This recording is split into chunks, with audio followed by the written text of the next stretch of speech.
ఇంకా మన బండి దొరకనట్టేనారా? ఒకసారి అటు చూడు. సారీ రామ్, ఇదిగో బండి తీసుకొచ్చా. రే వాడి సారి చెప్తావేంట్రా? నీలాంటి వాళ్ళు నా పక్కన ఉండబట్టారా అందరితో గొడవలు పడాల్సి వస్తుంది. రామ్ సారీ, అయిపోయింది ఏదో అయిపోయింది. పర్లేదు బ్రో, మేము కూడా సారీ చెప్పాలి. ఎందుకంటే జీటీతో పోటని చెప్పి పిచ్చి పిచ్చిగా మాట్లాడాం. సరే, ఇక నుంచి మనం ఫ్రెండ్సేనా? రే రామ్గా వాడిని నమ్మద్దురా రే. ఫ్రెండ్సే మావా. నమస్కారం సార్. ఎవరు బాబు మీరు? మేము ఈ ఏరియాలోనే ఉంటామండి. ఎప్పటి నుంచో మిమ్మల్ని చూస్తున్నా. మీ అమ్మాయిని పెళ్లి చేసుకుందామని.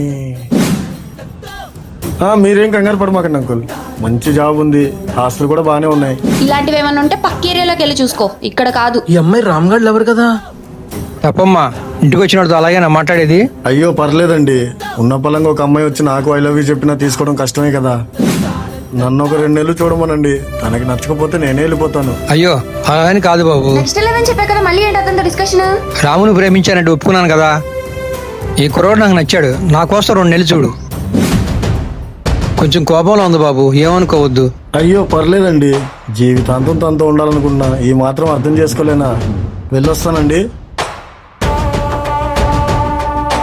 అమ్మా, రామ్గాడ్ జీవితం నాశనం చేయడం ఎంత దిగిచ్చావరా.